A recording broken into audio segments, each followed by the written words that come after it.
This is a decision that we revisit constantly and that we will revisit constantly. But tonight, we're expecting Trump to speak momentarily. We are going to go to those remarks to see how he uses this moment, at least at first. We'll see how it goes. Again, this is a decision that is one that we consider to be an open-ended, live decision. Let's go to Trump headquarters right now in Nashua, New Hampshire.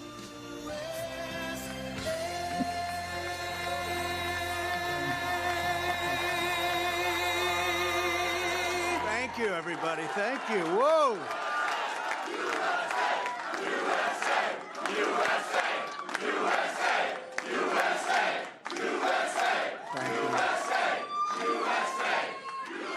Well, I want to thank everybody. This is a fantastic state. This is a great, great state. You know, we won New Hampshire 3 times now. Three.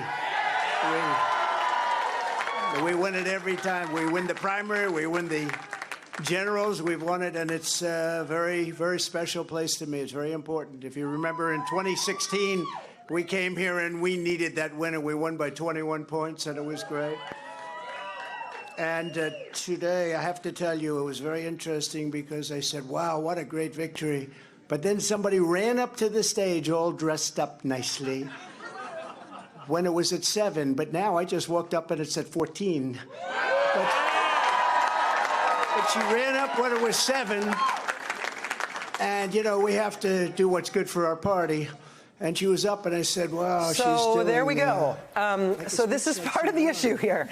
So Donald Trump saying that he won New Hampshire not only in previous primaries, but that he won New Hampshire in the general election is not true. Donald Trump did, to his credit, in 2016 win the New Hampshire Republican primary. He did, in 2020, win the New Hampshire Republican primary. But both in 2016, when he was competing against Hillary Clinton in the general election, he narrowly lost New Hampshire in the general election. And then in 2020, when he was competing against Joe Biden in the general election, he lost New Hampshire by a good, fair chunk of vote. So the former president has opened his remarks tonight once again by proclaiming falsehoods about previous elections. This is what makes it hard to take his pronouncements live. We'll try again, though. Here we go. You have the now very unpopular governor of this state. This guy, he's got to be on something. I've never seen anybody with energy. He's like hopscotch. And, you know, I'm watching this guy, and 2 weeks ago he said, we're going to win in the landslide, we're going to win. About 3 days ago he started saying, well, we want to do well. That's a big difference. But I walked out just now, we're 14 points up, and I don't know what it's going to be. But when she was up here, it was like 6 or 7. And, you know, with like 7% of the vote counted. Now, let me just tell you, we had an unbelievable week last week in Iowa. We set a record. It was the best in the history of the caucus, in the history. And I remember I sort of had the same feeling. I'm up and I'm watching, and I said, she's taking a victory lap. And we beat her so badly, she was... But Ron beat her also. You know, Ron came in second, and he left. She came in third, and she's still hanging around. The other thing, she only got 25% of the Republican votes. I don't know if you saw that. Tremendous numbers of independents came out, because in this state, because you have a governor that doesn't frankly know what the hell he's doing, in this state, in the Republican primary, they accept Democrats to vote. In fact, I think they had 4,000 Democrats before October 6th. They already voted. Now, they're only voting because they want to make me look as bad as possible. Because if you remember, we won in 2016. And if you really remember, and if you want to play it straight, we also won in 2020. By more. And we did much better in 2020 than we did in 2016. But as they said, we lost by a whisker, just by a whisker.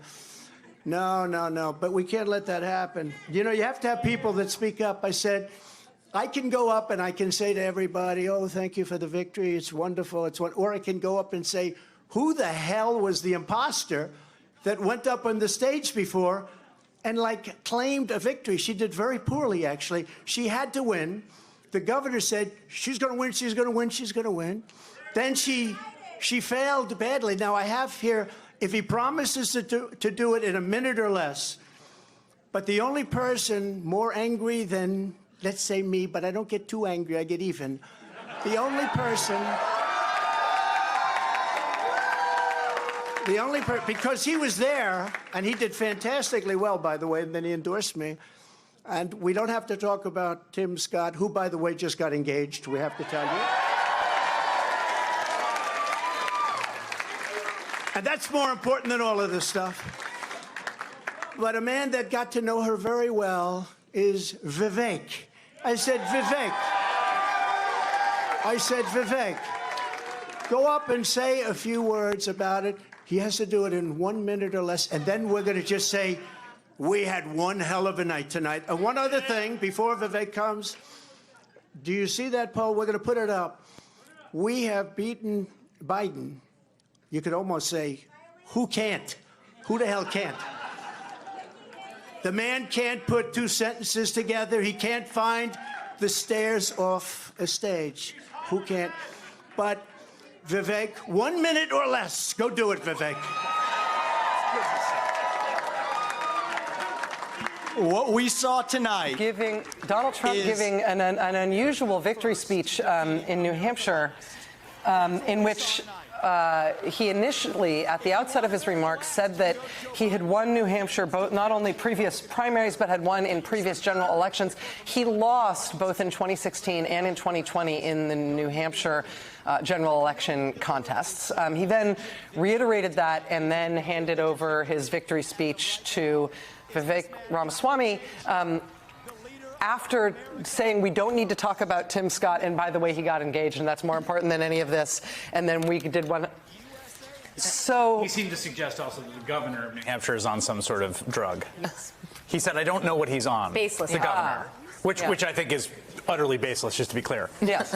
But I just want to be clear, like you said this. He said it casually, we won the primaries and we won the general. He came back to linger on it. Yeah. Acknowledging at one point, like, they said we lost by a whisper, but really we won, and we won in 2016, and we won by a bigger amount in 2020. And again, like, there are misstatements, there are, have truths, politicians tell, but like, the fundamental core lie that is the core of the whole democratic crisis the country faces right now revolves around this just simple matter of history.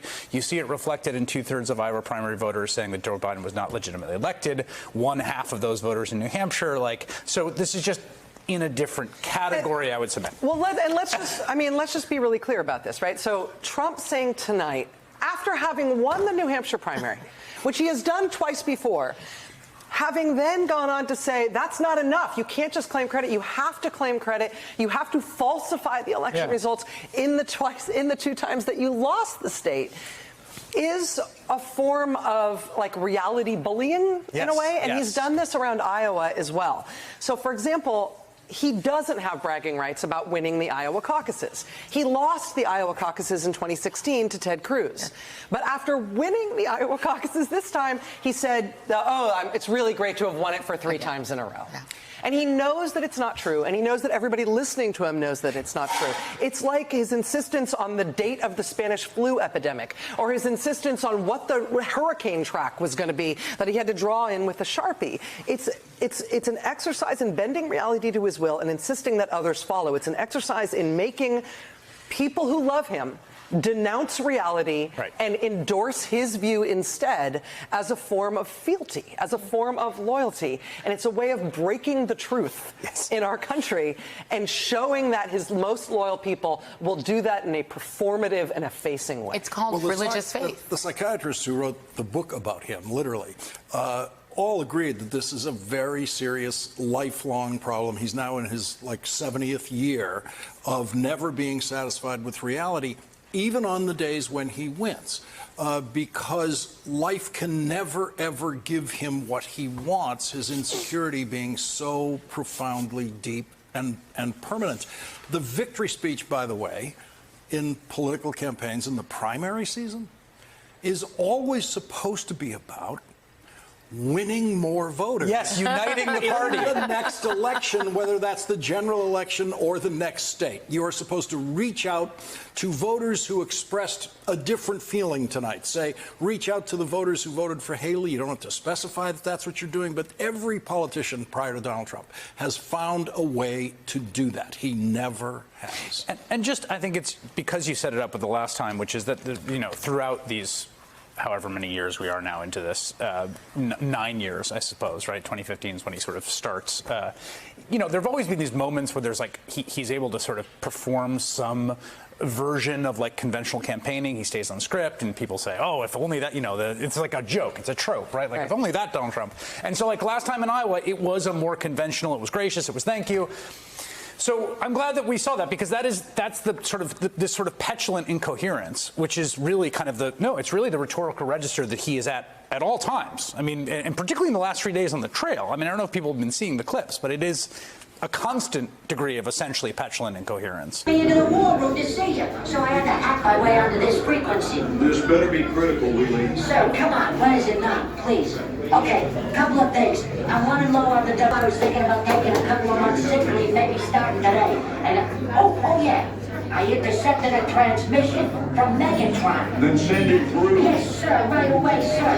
And so I'll assume that we're going on the other stuff. This is your last warning, insects. Relinquish what remains of the Allspark. So who's the insect? You? What? Who's the insect? Protect you. They were defeated on our world, and we will defeat them here. This was just a diversion. Security, please bring up. Rabbit, she's already inside. Deeds! Give me an update on that reserve. Boss readiness. What was his name? Evac, sir. Right, evac.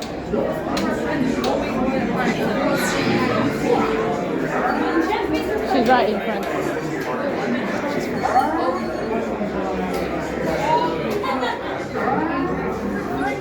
We're facing a heavy, sustained attack. They appear to be after the Allspark craft. General!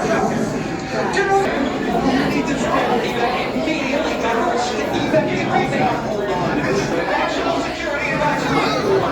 Stay down. Check it out. The mission is outrageous.